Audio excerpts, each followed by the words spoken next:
This is Tank's Vlog for June 15, 2019, wrapping up today in sports.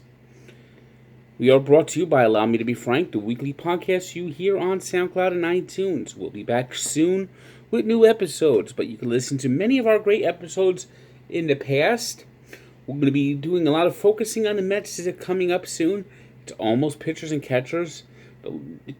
We're in a miserable winter now. We're finishing up the NFL season. But listen, SoundCloud and iTunes.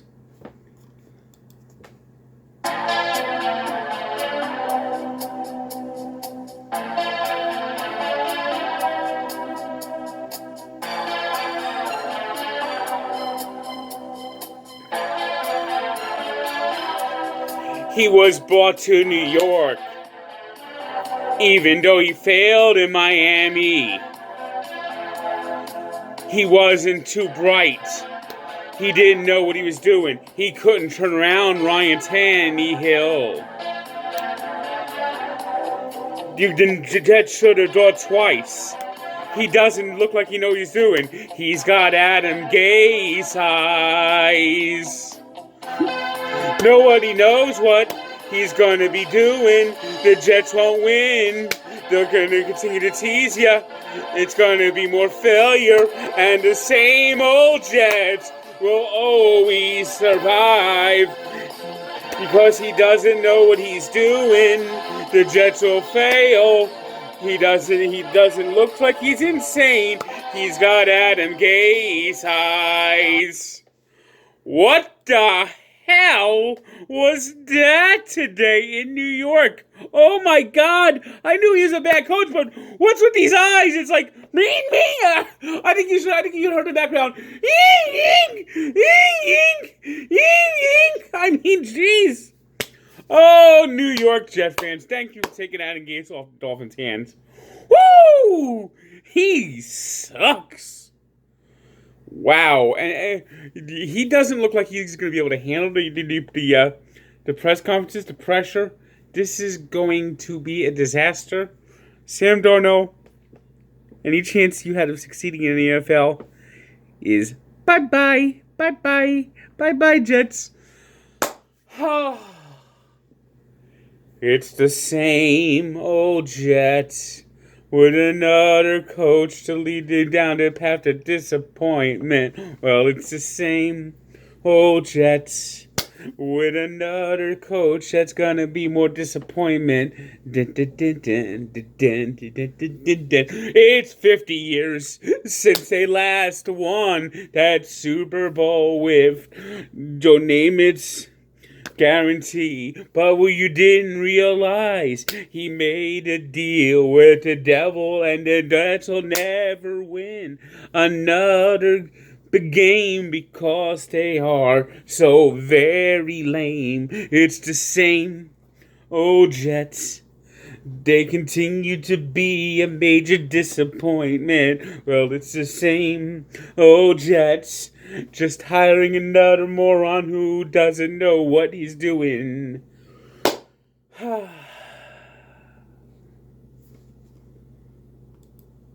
Dolphins look like they're going to hire Brian Flores, meanwhile, and we won't be able to know that for sure until the Patriots season is going to end, which is probably going to be the friggin' Super Bowl because they are evil.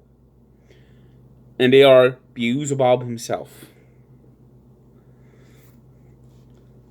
NHL on Monday night. It was a shootout in Newark, which usually means hide, but this was a hockey shootout, not a real shootout in the hockey sense, but 13 goals scored, including 8. Woo! Woo! Woo! Woo! Woo! Woo! Woo! From the Devils. You know, the Devils have within them the ability to be better. They've been off to a bad start, and still Adam Hall is not playing. But damn, what has happened to the Chicago Blackhawks? I mean, this team was good. Now they can't stop anything. And they got Cam Warden playing goal. Yee! I mean, Patrick Kane had a 4-point night, and they still lose by 3 goals. I mean, the Devils allowed a lot. It scored 5 goals in the second period. I mean, you don't like giving up 5 goals overall, but it's just how the game went. The Devils' big weakness is their defense, and that's the one thing they need to improve next year. That's for definitely damn sure. But Mackenzie Blackwood got the win again. You know, they just seem to win when Mackenzie Blackwood's in the net. I don't know what it is. It's magical. The Avalanche, meanwhile, went to Toronto and buried the Maple Leafs 6-3. It was a hat trick from Van Riemsdyk as the Flyers beat the Wild 7-4. The Blues beat the Capitals 4-1. Le Canadien got a overtime goal from Petrie to beat the Bruins 3-2. And it was the Oilers 7-2 winners over the Sabres. Remember when the Sabres were the top team in the NHL? Patrick Farm remembers. Yep. And now the Sabres are going down to the end of NHL standing. Ding, ding, ding, ding, ding, ding, ding, ding, ding. Surprising college hardwood that the Duke lost to Syracuse. Syracuse always seems to give Duke a tough time, even in Cameron Indoor Stadium. And they lost in overtime today. But I wouldn't worry. I still think Duke's the top team in the country. And when March comes, nobody's going to stop them. Meanwhile, the Brooklyn Nets. The Brooklyn Nets are back within one game of 500. They haven't been able to get to 500 yet, but they're going through a tough stretch of games right now. And who do they beat? They beat the Boston Celtics. Kyrie's leaving. Kyrie's leaving. I mean, they trolled Boston. They beat up Boston. They got a big game from D'Angelo Russell. 34 points, 5 rebounds, 7 assists as the Nets took down the Celtics 109-102. In LA, it was the Pelicans slipping by the Clippers 121-117. Big night by Anthony Davis with 46 points and 16 boards. It was the Rockets and James Harden with 57 points. His 57 was a Heinz special as he had 9 rebounds, but he shall not pass. Only 2 assists as the Rockets shot down the Grizzlies 112-94. It was the Hornets 108-93 winners over the Spurs. The Jazz. Once again, the Jazz were off to a slow start, but it looks like now that the new year's begun, they've actually began to turn things up. Now 24-21 after beating the Pistons 194. And talk about the Pistons. They are sputtering. They're a sputtering mess right now at 18-24, and Blake Griffin isn't even hurt yet. And we got the Kings shocking the Trailblazers 115-107. Sacramento's actually playing above 500 at 23-21. So we might have some different teams in this year's postseason if everything keeps up as it's keeping up.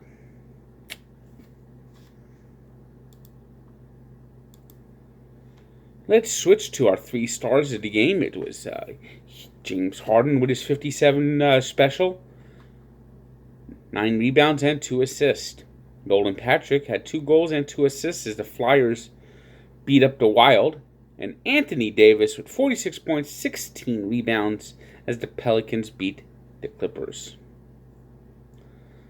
Today's birthday shout-out goes to a man who could be playing in this year's Super Bowl. Drew Brees. The Big 4-0. Do you realize if the Patriots and Saints win, we will have a duel of 40-year-old quarterbacks. We got Brady, who is going to turn 42 in this year, and Drew Brees, who's 40. Somehow it doesn't seem like the youth movement's exactly hit the NFL yet. And we take a look back to 1939, when the NFL played its first All-Star game. At the time, the concept was that the recent champions of the NFL would play a team of all-stars that included players from non-NFL teams in the game played at the Wrigley Field in Los Angeles. Now, the Wrigley Field in Los Angeles is famous for one thing: Home Run Derby. If you ever watched the old black and white TV show Home Run Derby, it was actually filmed at that Wrigley Field. So check out the full story of Barstool Sports and at Sports Encyclopedia, where sports history lives. And just remember, I'm Adam Gase, and I'm looking at you. You're pissing me off. Good day. Listen to Allow Me to Be Frank on SoundCloud and iTunes, and I'll stare at you with my crazy Adam Gase eyes.